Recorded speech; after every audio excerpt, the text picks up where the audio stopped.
If you need any Xbox or PlayStation codes or any cheap PC games, use the referral link in the description. It will take you over to g2a.com. They already have a discount on most of their goods, and if you use the code CHES at checkout, you can get yourself an extra 3% off as well. Hey guys, how's it going? Ches back again, and welcome to episode number 10 of the Career Mode RTG, the Return to Glory with Nottingham Forest. We're into double figures for episode numbers now already. It feels like it's only been 5 minutes since we started this series, but we're already into episode number 10, and we're already a handful of games into our championship campaign. We're having a decent season so far. We'll hope to continue that here in a game at home against Ipswich Town. I've decided to start Renato Sanchez ahead of Ebesilio now on a consistent basis in the first team. Ebesilio obviously was a player that is on loan and has great potential, and had been performing quite well for me, but I think despite the fact that I am hopefully planning on bringing Ebesilio in permanently, I think it would be a good idea to play players consistently that are already confirmed as my own. So we'll try and grow Renato Sanchez as best we can with some first team action with him over the next few weeks or so in this particular career mode, especially after seeing a video from a new series from my friend Chani Sports. He's been doing a top 5 young players of the week type series, and Renato Sanchez was involved in one of his recent ones,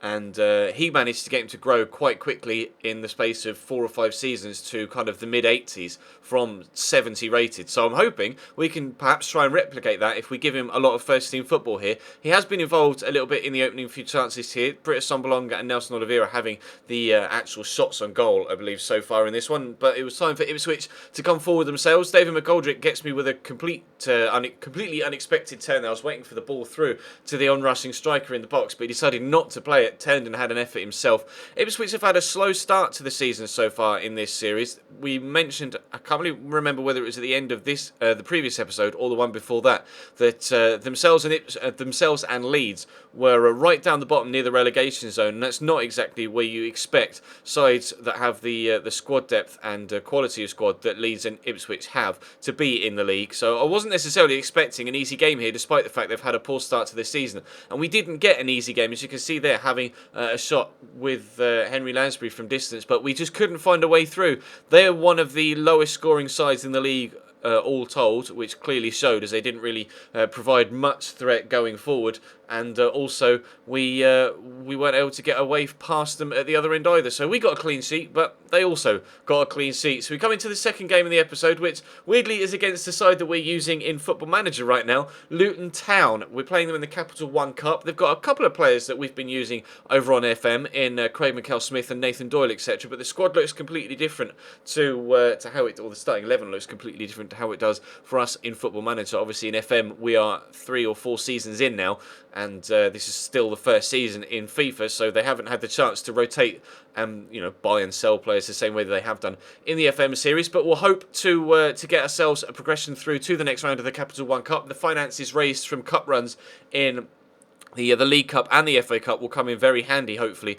when it comes to strengthening the squad, especially in January. Chris Cohen has a shot that goes just wide there from outside the box. We were starting, as you might expect, a bit of a rotation side here, giving some players that hadn't necessarily had a lot of first-team football so far this season another go in the first team. Tyler Walker and Maxwell Cornet are starting up top.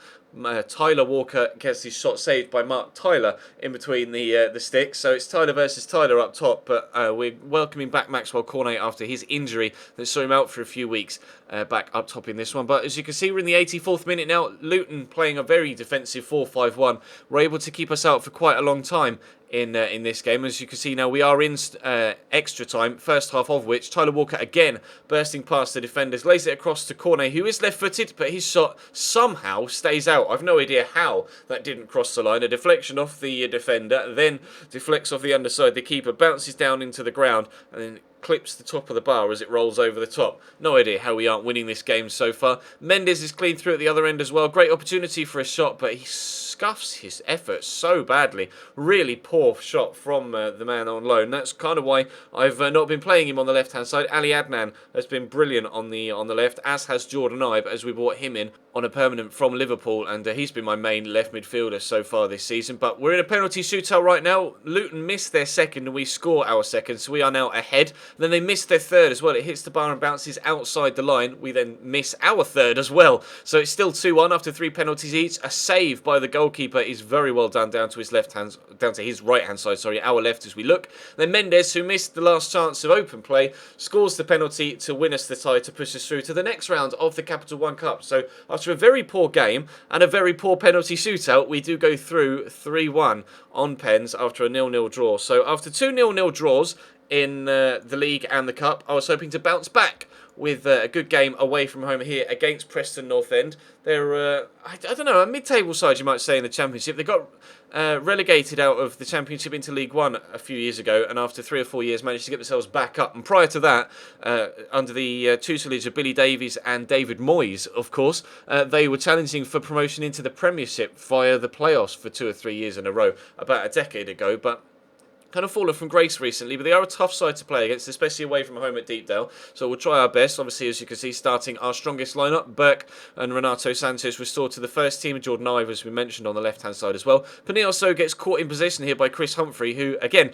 is a player that we've been using at Luton in Football Manager, but he puts in a cross, and Joe Garner is the man that buries the ball into the back of the net. Really, really well struck on the right foot. I don't know why the defender didn't try and get in the way of that. I tried to clear it, but he just looked at the ball as it flew over his shoulder. Very good first-time finish from Joe Garner, though, who is a clinical striker. Henry Lansby, though, breaks into the box. Please tell me how that's not a penalty. That is the most diabolical of shoulder charges. No attempt made to play the ball whatsoever, but the referee just shrugged his shoulders and waved play on. Brett Assombalonga trying to find the bottom corner, but his shot was scuffed well wide, and then it was time for them to come forward again. As you can see, Brown on the edge of the box into Gallagher. Gallagher with a bit of space, bursts past one, and then smashes it in off the post.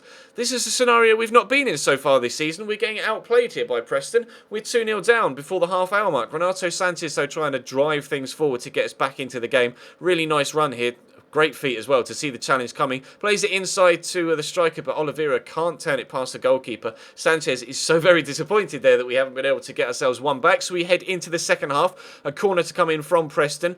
Jordan Ibe takes that down on his chest, then falls over the man that tried to slide tackle him. And then Chris Humphrey smashes in the ball as it drops free. We're 3-0 down here. We've only got 5 minutes into the second half. It's 10 to 15 minutes into the second half now. As Stevie May comes down the left-hand side. He's going to get a cross in. How Gallagher wins that header at the near post, I've no idea. We're 4-0 down. We lost 4-0 away from home against Preston.